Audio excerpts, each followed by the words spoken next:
Sue Juder. I am the marketing specialist here at Business Machine Technologies.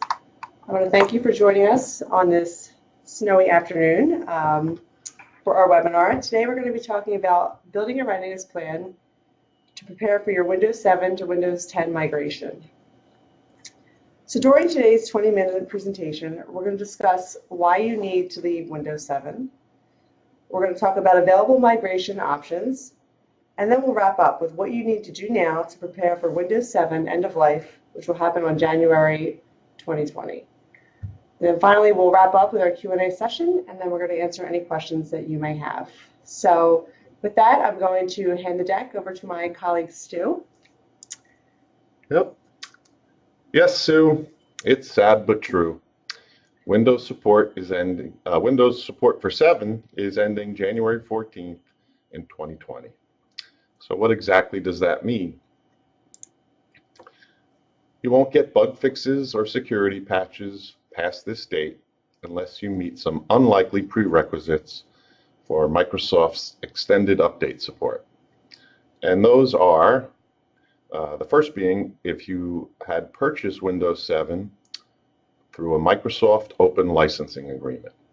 And we really don't see any of our clients doing this. Anytime they've bought a Windows operating system, they've bought it with a new PC from a manufacturer. And this is what we're typically recommending because if you need an operating system with that PC, the manufacturer will subsidize some of the cost of the operating system and therefore make it cheaper for you. So the new PC comes with the new operating system installed, ready to go. The second scenario is if you happen to be running Windows 7 in a virtual machine hosted in Microsoft's cloud, also known as Azure. And that's a very unlikely scenario. And of course, they're going to support it because they want to support the people that are using Azure. We'll talk more about the extended update support a little bit later in the presentation. So the impact of this is you will no longer be protected against the hundreds of thousands of malware samples that hit the internet every day. It basically becomes a race against time that the hackers always win. So if a new vulnerability is discovered in Windows 10 and a hacker sees, oh, the affected files that get patched are shared with the Windows 7 operating system, they can feel confident that we can write a bug or a virus or ransomware that's going to exploit this patch because it's not going to be patched on Windows 7. So this is going to greatly increase your chances of security risks such as viruses, malware, and ransomware, all of which will lead to losses in employee productivity and business revenue. We know migrating from Windows 7, an operating system that just works, is a hassle and may seem daunting, but the benefits revolved around upgrading far outweigh the negatives associated with staying. All right. First, some simple benefits. Windows 8 removed the start menu. Well, it's back in Windows 10.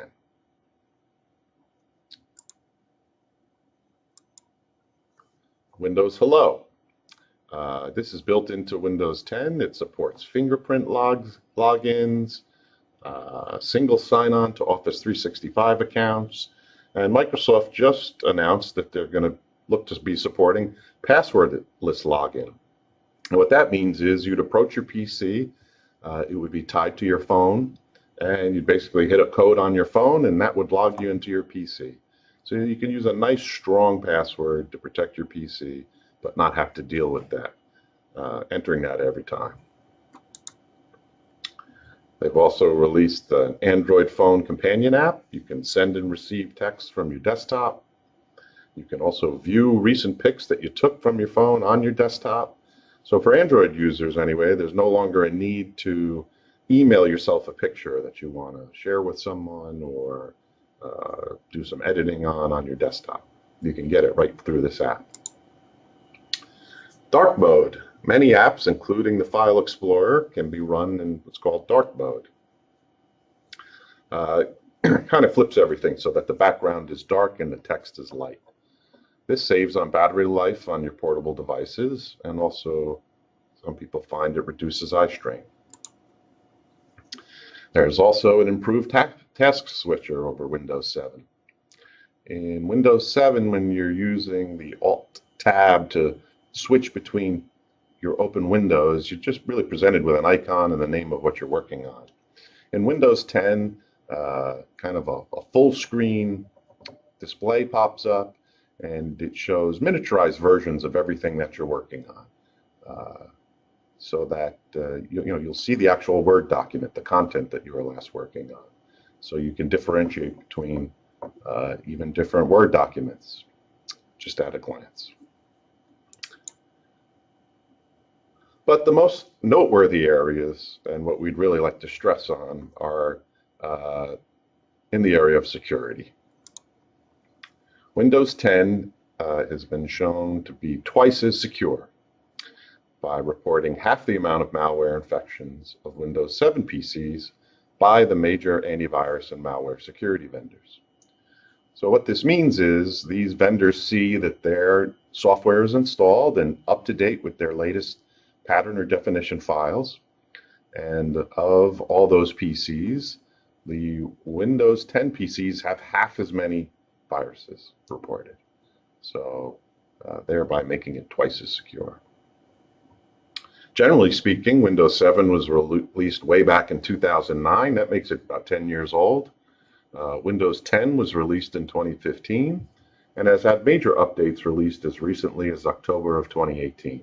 So in all these updates, Microsoft continues to improve the security of the product. For Windows 10 Pro, it includes Microsoft's BitLocker technology. This is a disk encryption technology. You can enable whole disk encryption to protect the laptop that gets taken out into the field, or you can just encrypt folders, or just a USB drive that you use to store data on. This protects your sensitive information. This is especially important in industries that deal with personally identifiable information, like healthcare, insurance, legal, finance, and accounting. All right, so now I understand why I need to leave Windows 7. So Stu, what are my migration options that are available? Sue, I'm glad you asked. When it comes to migrating from Windows 7 to Windows 10, you have two options: purchase new systems or upgrade the systems you have. For purchasing new systems, the majority of Windows 7 PCs are already close to, if not much older than 3 years old. By replacing all your Windows 7 PCs, you refresh your desktop computing experience. PCs will be faster and less prone to require support, boosting productivity overall. Buying a group of new systems speeds deployment. You can build one image with all your applications, drivers, printers, custom settings, and use that image to clone all the other PCs that you're going to deploy. And that really saves time. A quick tech tip: when going to a new system, you may want to keep your existing monitor or monitors. As you can see, new economy class monitors are about $100 each. If your PCs are running dual monitors, this is a minimum $200 savings per PC. But new PCs are not going to have the older VGA or DVI connections that your current monitors have. They're going to have newer DisplayPort or HDMI connections. So you'll need adapters to connect the new PC to the old monitors. The good news is these adapters cost under $20 each. So you're getting a new PC, you've got to decide how you're going to get Office on this new PC. In the past, we always recommended purchasing your copy of Office with a new PC. For one, the manufacturer always subsidized some of that cost. Compared to an Office 365 subscription, the return on investment is about 2.5 years. However, that was the past. Microsoft just released Office 2019, and in doing so has announced it is designed to work offline only. The perpetually licensed, frozen in time Office 2019 package exists for those customers that absolutely need it. But for anyone that's amenable to the subscription-based version, we think it's the best option. To demonstrate this point, the company has made a trio of videos in which pairs of twins race to perform some series of tasks in Word, Excel, or PowerPoint. One twin is given Office 365, the other offline-only Office 2019. Naturally, the tasks are designed precisely to showcase those features of Office 365 that aren't found in the traditional version, giving the cloud twins lots of time to poke fun at their siblings. And this is pretty unique. I can't think of any other time where a manufacturer has said, hey, we make two cars. You can drive car A or car B. Car B, you're going to get there slower always. We recommend you use car A. So they're really making a push to have people look at the Office 365 subscription. So while purchasing Office with the new computer is still the most cost-effective option, we recommend subscribing to Office 365. While 2019 has just been released, already Office 365 has more features and is patched to be more secure. For our clients that already host email in the cloud, an additional $8.50 a month gets you a subscription that also includes 1 terabyte of cloud-hosted storage per user through the OneDrive app, and also the Teams collaboration app. Office 365 subscribers also get the ability to install Office on up to 5 devices and benefit from the Office apps that are available in the Apple and Google Play Store. So not only can you put it on 5 PCs, you can put it on 5 phones, 5 tablets. So when you consider these additional benefits, the cost of an Office 365 subscription is right in line, if not more of a value, than running a PC with Office 2019 on it for 5 years. So that brings us to our second option. If you're not going to replace the PC, you're looking to upgrade. And the reason why you'd consider upgrading is to save on the cost of a new system. The first consideration is going to be the age of your PCs. We recommend only upgrading systems that will be a maximum of 3 years old in January of 2020. These PCs are certainly more than likely to last 2 more years to 2022.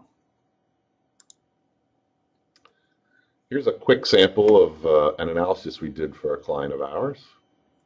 And as you can see, out of most of their Windows 7 PCs are going to be over 3 years old by the time next January comes. So we really recommend replacing these. There's 4 here that look like they're going to be able to upgrade.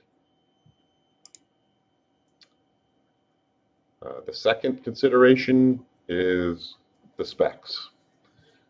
While Windows 10 will run on specs that are lower than these, we recommend them as a minimum, and that being 8 gig of RAM in the PC and at least an Intel Core i3 or better. Your power users are going to want 16 gig of RAM minimum. We recommend you buy a new PC with Windows 10 and deploy it to replace a Windows 7 PC. You can then take the upgradable Windows 7 PC out of service so it can be upgraded with a clean version of Windows 10 and then redeployed. The final consideration is in compatibility and licensing. If your PC was purchased in the last 3 years, it most likely had Windows 10 as an option from the manufacturer, so compatibility is all but ensured. Dell PCs and really most manufacturers purchased with Windows 10 and downgraded to Windows 7. You can use a system restore disk provided by the manufacturer to wipe the Windows 7 install and install Windows 10 at no cost. Of course, in this scenario, you got to be careful about your data, and you're going to have to reinstall your applications. For everyone else, a Windows 10 upgrade license and Microsoft's open license program is about $200. And this is going to ensure compliance with your licensing agreement with Microsoft. There have been reports of Windows 10 upgrades completing successfully, and furthermore, activating on a Windows 7 and Windows 8 PCs. But this is a gray area when it comes to licensing. Microsoft officially stopped free upgrades of Windows 7 PCs in July of 2016. So you run the risk of being out of compliance should you be audited. The auditors are looking for the paper trail that proves the purchase. Just because all your PCs are running and have an activated copy of Windows 10 on it isn't enough. So what about systems that you can't upgrade? Or you can't replace either? Well, we see this in cases where the PC is connected to specialized hardware. For example, door locks is a common one. And what I mean is those magnetic key cards throughout a whole building, and specialized manufacturing equipment. You know, this PC was sold with the pill encapsulator or the corrugated box maker. In those cases, we recommend that you contact the manufacturer. But if you find that the upgrade is too costly from them, you do have an option. You can purchase the operating system license in the open license agreement. And then later, when it becomes available, purchase the Microsoft Extended Update Support. Official pricing has not been published yet, but the insider rumors are it's going to cost you $50 per PC in year one. It will then double in cost each year out to the maximum of 3 years. So the longest Microsoft is considering supporting Windows 7 is into the year 2023. But this will buy you some time to work out the upgrades of this equipment. We further recommend that you harden these installs by removing their access to the internet if possible. Many viruses and malware reach back out for additional instructions, and this will stop those attacks. And a last quick note, if you have a home PC that you're only using or a loved one's using to browse the internet, check email, watch Netflix, you can consider Linux. Linux will secure the PC and continue to get security updates. We make a recommendation here on the most user-friendly distribution. You can also run, there's a version of called LibreOffice, which will install on Linux, and it'll give you basically the ability to edit and open Microsoft Office documents. You can make a bootable thumb drive that will let you test drive it on your Windows 7 PC first before you decide to commit and install it. See if it's right for you. All right, so what are some things that I should be doing now to prepare for that January 2020 deadline? All right. So we find that many of our clients already have a mix of Windows 10 and Windows 7. But if you haven't run Windows 10 yet, now's the time to test your applications on it. Purchase a new system today. Install your business apps on it and have a power user at the office test. If you have a number of systems to inventory and you don't have a management agent installed on them to run a live inventory report, you can consider a free program called Spiceworks, and we include a link at the end of the deck. But the point here is you want to get a list of the PCs with how old they are, determine how old they'll be in 2020, and know how much memory and what processors in, so you can determine what your exposure is. Once you understand that, you want to set a schedule based on the number of PCs you need to upgrade and replace. New PCs that have been prepped with a cloned image will take about an hour to install. Upgrading an existing PC can take 2 to 3 hours depending on the speed of the machine. And finally, purchase the needed equipment and get started. Start early. We're already hearing from Dell about processor shortages, delaying shipments of systems by 3 to 4 weeks. And I think as the year goes on, we're going to find there's going to be a scramble for equipment. All right, well, that concludes today's presentation. I want to thank all of you again for joining us this afternoon.